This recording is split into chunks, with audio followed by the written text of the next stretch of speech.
ప్రేమోన్మాది కర్కసత్వానికి మరో యువతి తీవ్రంగా గాయపడింది. నగరంలోని బర్కత్పురా పోలీస్ స్టేషన్ పరిధి సత్యనగర్లో ఓ యువతిపై ప్రేమోన్మాది కొబ్బరి బొండాల కత్తితో దాడి చేశాడు.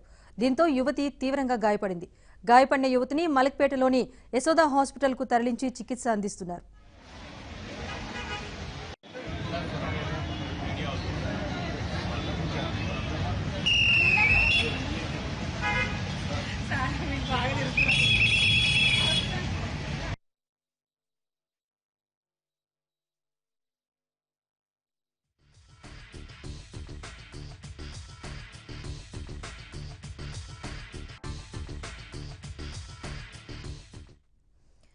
బాధితురాలు మధులిక ఓ ప్రైవేట్ కాలేజీలో చదువుతోంది. అయితే పొరిగింట్లోనే ఉన్న భరత్ తనను ప్రేమించాలని మధులిక వెంటపడ్డాడు.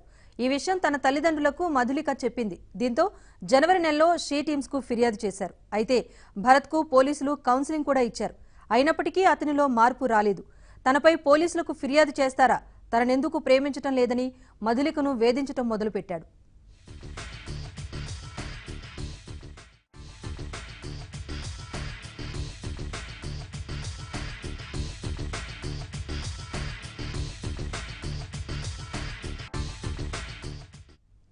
ఉన్మాదిగా మారిన భరత్ ఇవాళ ఉదయం మధులిక కాలేజ్కు వెళ్తున్న సమయంలో ఆమెపై కొబ్బరి బొండాల కత్తితో దాడి చేశాడు.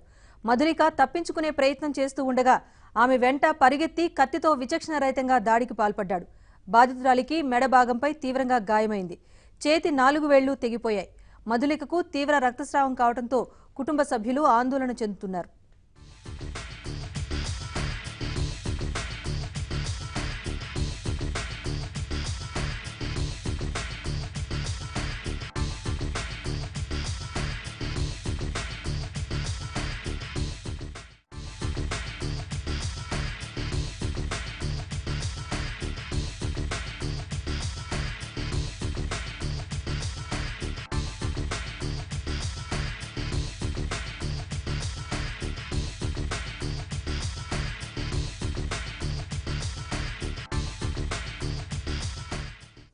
మరింత సమాచారాన్ని మా క్రైమ్ ప్రతినిధి సంపత్ అందిస్తారు. సంపత్, ప్రస్తుతం మధులిక పరిస్థితి ఎలా ఉంది? అలాగే ప్రేమోన్మాది కోసం పోలీసులు గాలింపు చేపడుతున్నారా?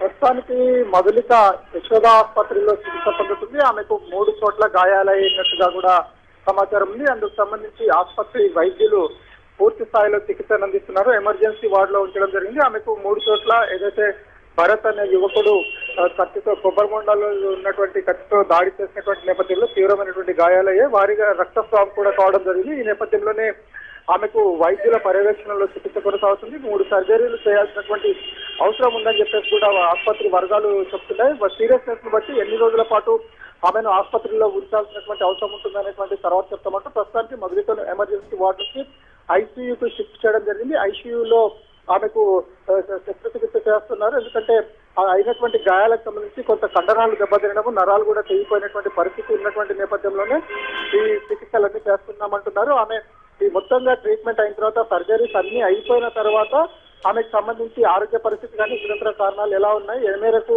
ఆమె రికవరీ అయ్యేటటువంటి అవకాశాలు ఉన్నాయని చెప్పి ప్రస్తుతానికి మాత్రం అపస్మారక స్థితిలో ఉన్నటువంటి మధులికను ఆసుపత్రికి తరలించడం జరిగింది. ఆసుపత్రికి తరలించినటువంటి వెంటనే వైద్యులు అప్రమత్తం కావడం జరిగింది. ముందుగానే ఆసుపత్రికి సమాచారం అందించినటువంటి నేపథ్యంలోనే ఆసుపత్రి వర్గాలు కూడా ఇమీడియట్ గా మధులిక ఆసుపత్రికి వచ్చే సమయానికల్లా కూడా అన్ని ఏర్పాట్లు కూడా చేయడం జరిగింది. ఇమీడియట్ గా ఆమెను ఐసీయూకు షిఫ్ట్ చేయడము, ప్రాథమికంగా చికిత్స అంటే గాయాలైనటువంటి వాటికి సంబంధించి బ్లడ్ స్టెయిన్స్ కానీ ఇతరత్ర అన్ని కూడా క్లీన్ చేసిన తర్వాత ఆ గాయాల యొక్క పరిమాణం ఎంత ఉంది, ఎంత లోతుకు కూడా కొబ్బరి బొండాల కత్తి దిగడం జరిగింది, ఎటువంటి శస్త్రచికిత్స అవసరమైనటువంటి అంశాలన్నింటినీ కూడా టీమ్ ఆఫ్ డాక్టర్స్ బేరీస్ వేయడం జరిగింది. దాని తర్వాతనే దానికి సంబంధించి వాళ్ళు ట్రీట్మెంట్ స్టార్ట్ చేశారు. ప్రస్తుతానికి ఆమె కుటుంబ సభ్యులంతా కూడా ఇక్కడ యశోదా ఆసుపత్రి దగ్గర ఉన్నారు. తమ కూతురుకు అయినటువంటి ఈ ప్రేమోన్మాది ఘటన దాడిలో ఆమె తీవ్రంగా గాయపడినటువంటి నేపథ్యంలోనే ఆ కుటుంబ సభ్యులందరూ కూడా తల్లడిస్తున్నారు. మలక్పేటకు సంబంధించినటువంటి పోలీసులు కూడా ఎప్పటికప్పుడు ఆమె ఆరోగ్య పరిస్థితిని